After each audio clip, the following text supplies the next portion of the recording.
What is up, Guardians? Welcome to another episode from the Thunderforge. My name is Mano 777. You can see in the back of my hunter, I have the glowing green Necrochasm. Today we're going to go through gameplay review and analysis of this weapon. It is the final piece of weaponry that you can get from Crota's End. It can only be gotten by picking up the Crux of Crota. You have to get the Husk of the Pit, evolve that into Eidolon Ally, and then finally plug in that Crux to get the Necrochasm. So, first of all, taking a look at the gun itself, very Hive-like, looks alive in a way, and that fire looks very cool on it. So, we're going to jump down to the Abyss and take a quick look at the stats of the weapon. You can see on my hunter, you can see it has that very cool angular look. I can tell you, it's one of the coolest looking weapons in the game. It looks very similar to Murmur in a lot of ways, which is a little bit disappointing, but that's alright.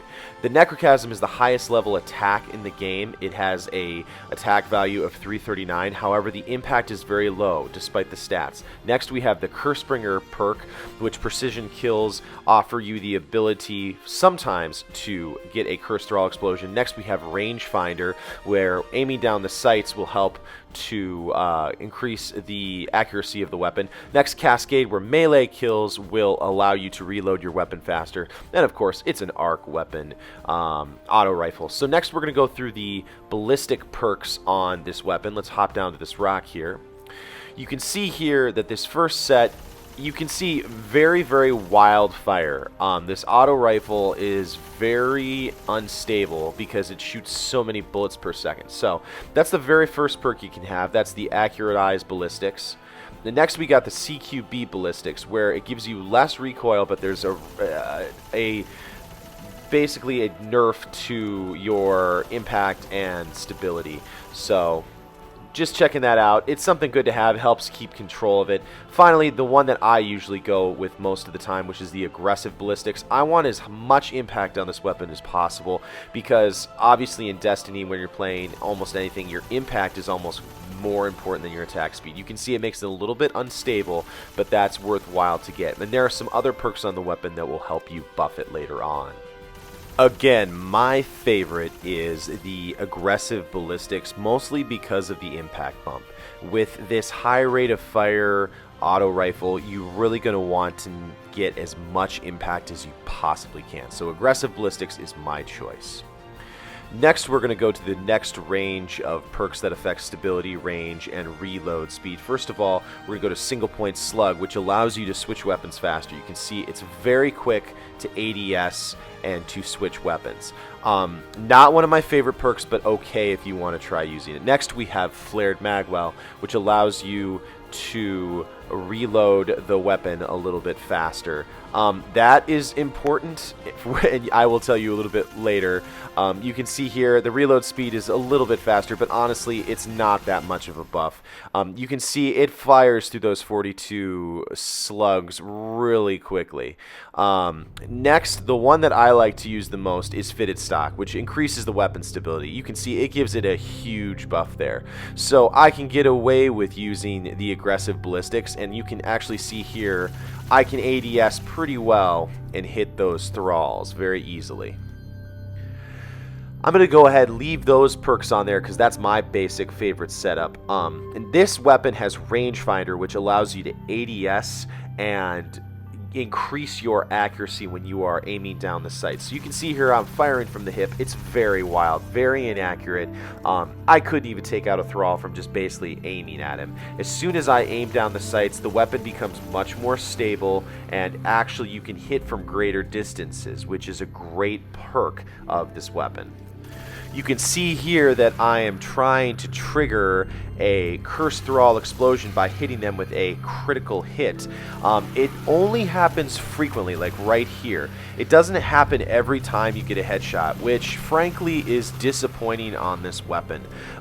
Because it's such a low impact rifle and such a low stability auto rifle, to get a critical hit is definitely a challenge. I feel like you should be rewarded more often, and the Cursed Thrall Explosion honestly is not that large. It's not nearly as powerful as Firefly. However, the Cursed Thrall Explosion makes more sense because this is a Hive archetype weapon. It fits more in line with what they're going for with the Hive weapon itself, so it doesn't make a lot of sense to have Firefly. You can see I was on Earth for a little bit. Patrolling is honestly going to be the best place that you can use this weapon. Patrol and possibly Crucible. I'm going to show you in the weekly strike right now. I'm going to show you how well the Necrochasm fares. My Necrochasm is buffed all the way, of course, and I am a level 32 hunter. You can see here that I'm having a great deal of a challenge trying to put down enemies because it's such a low impact auto rifle. It is a challenge. I've found that it is very good against arc shields, like you can see against that Reaver Captain. I took down his shields very quickly. I feel like this is a weapon that works better when used in conjunction with a nice special weapon like Black Hammer. You can see that I pulled it out there. If you pull down someone's shields very quickly, especially these Reaver Captains, and then switch to a Black Hammer, it's a lot more effective than just using the Necrochasm by itself. One of the disadvantages of this gun is its 42 size mag clip.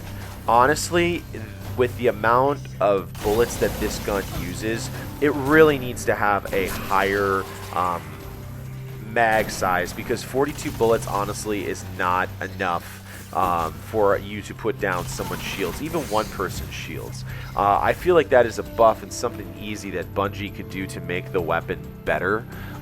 You can see here I'm about to take on some of these Reaver Captains, and you can see I'm struggling a little bit. We're going to do a comparison later on and see how Fatebringer and the Vex Mythoclast go against them. Obviously the Vex is the trophy weapon from the Vault of Glass, and Fatebringer has some similarities between the Necrochasm with the Cursed Thrall Explosion and then the Firefly. So we'll test that. You can see here that Reaver Captain, I pulled down his shields pretty quickly, but just not trying to knock him out is a challenge. From a distance, you can see that the weapon is pretty accurate with that rangefinder perk. It's very good to have, but honestly, with the inability to put down enemies, this is a real challenge to use in high-level strikes and raids and other activities where you need to be buffed and be at your best.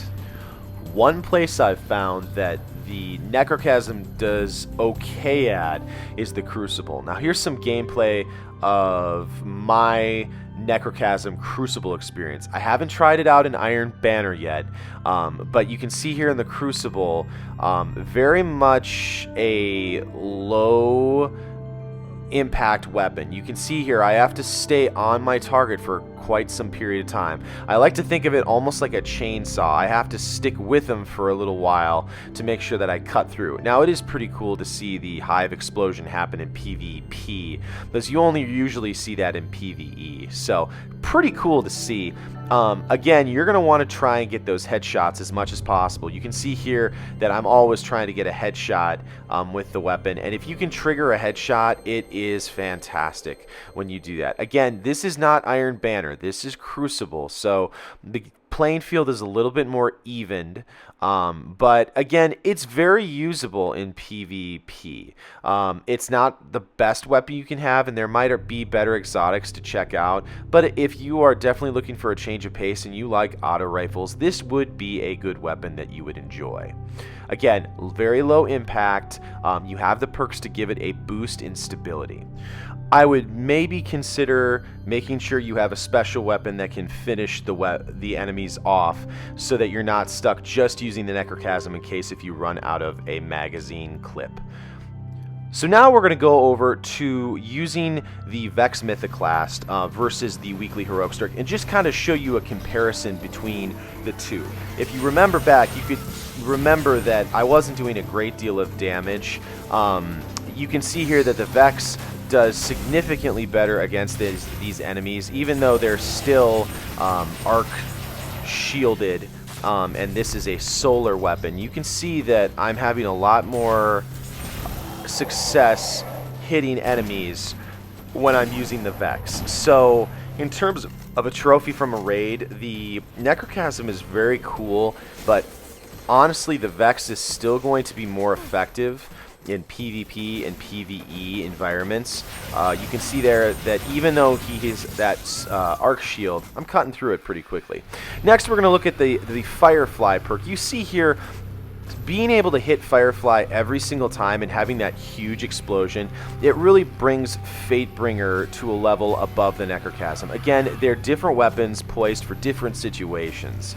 I just find that Fatebringer is significantly better, especially if you're in the Abyss or any place where you have a lot of small enemies where you can get good chances of critical hits. In general, I find the Fatebringer to be significantly more satisfying because it has a higher impact. It gets explosions every time, versus the Necrochasm, which sometimes gets explosions, and the Cursed Thrall explosions aren't as big as Firefly. They just aren't. If Bungie ever changes it where the Necrochasm gets explosions every time you get a critical hit, that may make it a worthwhile contender to the Fatebringer. But right now, the Fatebringer is king when it comes to the Firefly explosions. So, that is our gameplay review and analysis of the Necrochasm. What's my final thought? I think that Bungie worked really hard to not make the Necrochasm as strong as the Vex Mythic Last, and that's sad because the Necrochasm could be really cool. Right now, the Vex is actually more powerful because of its impact. The Necrochasm could be such a cool weapon if they changed a couple of things about it, if they made it so the explosions happened every time. But with the upcoming weapon nerf for the auto rifles, the Necrochasm is just not going to stand the test of time if they don't change something. Ironically, Oversoul Edict, Fang of Irut, Word of Crota, and the Abyss Defiant are all better weapons to have because of their higher impact and the better abilities of the legendaries. So they're going to have to change something to make the weapon more influential, which is sad because I think it looks cool. It's fun to play with when you're patrolling. So this is Mano 777 coming to you from the Thunder Forge. If you like something that I talked about in this video, go ahead and smash that subscribe button. Again, thanks for watching, and I hope to see you next time in the universe of Destiny.